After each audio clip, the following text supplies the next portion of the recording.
어제에 이어 미국을 대표하는 코인은행 실버게이터 소식을 첫 번째로 전해드린다.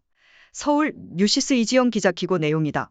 코인으로 흥하고 코인으로 망했다. 찬바람 부는 코인 시장 실버게이트 파장 확산되나 실버게이트 청산, 폭락장 도화선되었다. 이렇게 유동성 위축 등 후폭풍 전망이 쏟아져 나오고 있다. 최근 코인과 주식시장 모두 휘청이게 한 실버게이트 상황이다. 미국 중앙은행인 연방준비제도 연준 Fed 회원사이자 뉴욕증권거래소 상장사인 전통은행 실버게이트가 끝내 청산을 결정하자 파장이 일고 있다.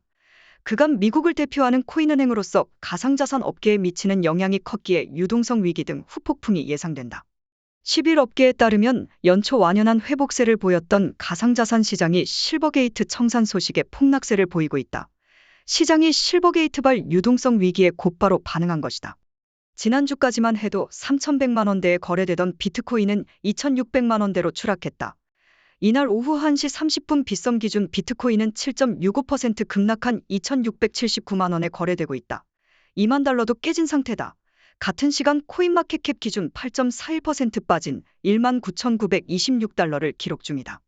실버게이트 몰락은 어디서 시작됐나 분석해보면 이번 폭락장의 도화선이 된 실버게이트는 미국 소규모 지역은행으로 시작한 곳이다. 하지만 지난 2013년 가상자산을 본격적으로 취급하면서 미국 대표 코인은행으로 확장했다. 특히 지난 2019년부터 가상자산 업체들 본격적으로 대출을 지원하면서 1,500곳 이상의 고객사를 확보했고 당시 가상자산 강세장까지 등에 업으며 폭발적인 성장세를 보였다. 해당 기간 중 주가 역시 1,500% 폭등하기도 했다. 그러나 실버게이트는 성장세를 이끈 코인으로 다시 몰락을 맞았다. 몰락의 시작은 FTX 파산이다. 실버게이트 대표 고객사 중 한 곳이었던 FTX가 파산하면서 관련 예금이 일제히 인출되자 다른 예금주들 역시 불안을 느끼며 돈을 뺀 것이다. 실제로 지난해 FTX 파산 사태 직후인 4분기에만 140억 달러 18조 5,878억 원가 빠져나갔다. 전체 비중 70%에 달하는 예금이 사라진 셈이다. 당초 사업을 위한 재원 중 90%를 예금에서 충당해온 실버게이트로서는 FTX의 파산이 치명적이었을 것으로 보인다. 이어 지난 2일 연례보고서 미제출 사실이 전해지면서 재정난에 대한 우려가 본격적으로 퍼졌다. 실버게이트가 미국 증권거래위원회 SEC에 제출한 보고서를 통해 10K를 제출할 수 없다고 밝힌 것이다. 10K는 회계연도가 끝나면 반드시 제출해야 하는 연례보고서다. 실버게이트는 코인은행이면서 연준으로부터 정식 은행업 인가를 받은 곳이다. 따라서 연준이 매년 요구하는 일정 자기자본 수준을 충족하지 못하면 제재를 받는다. 이에 실버게이트가 연례보고서를 제출하지 못한 이유가 잠재적 파산 위기에 놓였기 때문이라는 분석이 쏟아졌다. 해당 분석은 그대로 실현됐다. 실버게이트는 8일 현지 시간 성명을 통해 최근 가상자산 업계와 규제 환경에 비춰 은행 운영을 질서 있게 중단하고 자발적으로 청산하는 것이 최선의 길이라고 결론을 내렸다고 밝히며 백기를 들었다. 그렇다면 후폭풍은 어디까지 영향을 미칠 것인가? 지난해 크립토인터를 부추겼던 FTX 파산처럼 실버게이트 청산 또한 유동성 위축 등 후폭풍을 일으킬 거란 전망이 제기되고 있다. 특히 미국 최대 가상자산 거래소 코인베이스를 비롯해 비트스탬프, 크립토닷컴, 제미니 등 굵직한 가상자산 업체들이 실버게이트와 거래를 중단하면서 진화가 쉽지 않을 거라는 게 업계 중론이다. 가상자산 리서치 업체인 카이코의 클라라 메달리 리서치 이사는 많은 대형 가상자산 거래소와 시장 참여자들이 실버게이트와 파트너십을 맺고 있는 만큼 실버게이트 사태로 가상자산 시장 내 유동성이 크게 위축될 수 있다고 지적했다. JP모건 역시 최근 발표한 보고서에서 실버게이트 은행 파산은 가상자산 업계에 또 다른 좌절을 가져올 것이라며 가상자산 거래소들이 달러 입출금 처리를 위한 네트워크를 변경하기는 어려운 작업이다. 실버게이트 파산은 빠르고 효율적인 입출금 시스템 의존도가 큰 가상자산 업계에 큰 타격을 입힐 것이라고 진단했다. 다만 FTX 붕괴보다는 시장 타격이 크지 않을 거란 관측도 나온다. 국내 가상자산 거래소 빗썸은 지난 8일 빗썸 이지코노미 보고서를 통해 실버게이트의 유동성 위험이 FTX와 같은 큰 악재가 되진 않을 것이라며 결국 FTX 사태 이후로 이어져 오고 있는 연쇄 부실 감염이라는 고비를 하나씩 넘겨야만 비로소 다시 강세장으로 갈 수 있다고 내다봤다. 이어 또다시 시장에 닥친 대형 시장 플레이어의 부실은 시장 내 손바뀜이 일어나는 계기가 될 것이라고 부연했다.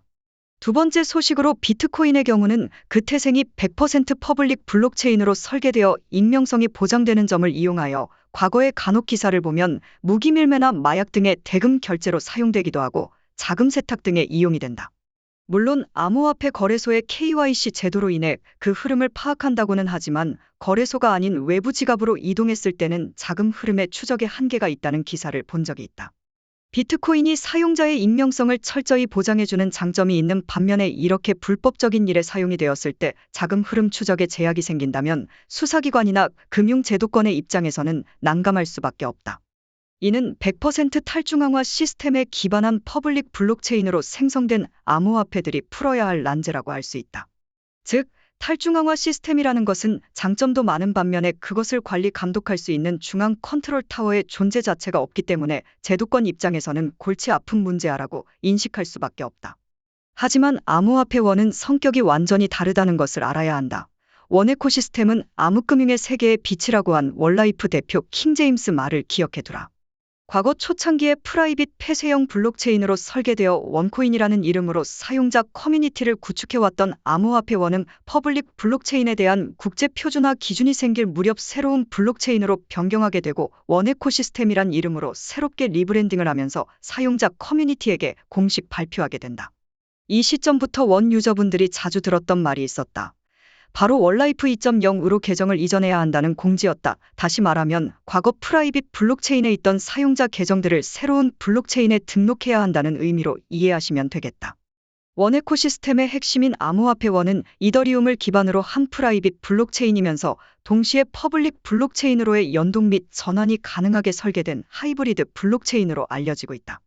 따라서 암호화폐 원을 퍼블릭 블록체인에 배포하여 투명성과 익명성을 보장하더라도 하이브리드 블록체인 특성상 프라이빗 블록체인이 기본 베이스에 깔려 있기 때문에 중앙 컨트롤 타워가 존재하는 것이다.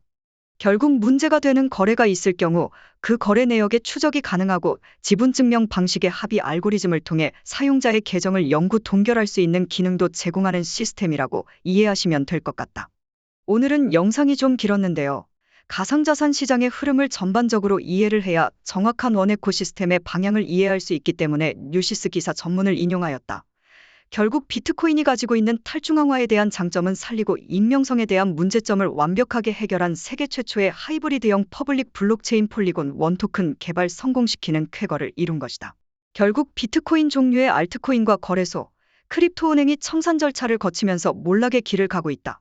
하지만 우리 원은 화폐가 되기 위해 모난돌이 정을 맞는다는 속담과 같이 규제를 기다려왔기 때문에 이제 곧 2024년부터 본격화되는 유럽의회가 만든 미카 가상자산 시장 기본법의 적용을 받고 미래지불수단 디지털 암호화폐 기축화폐로 출범을 기다리고 있다.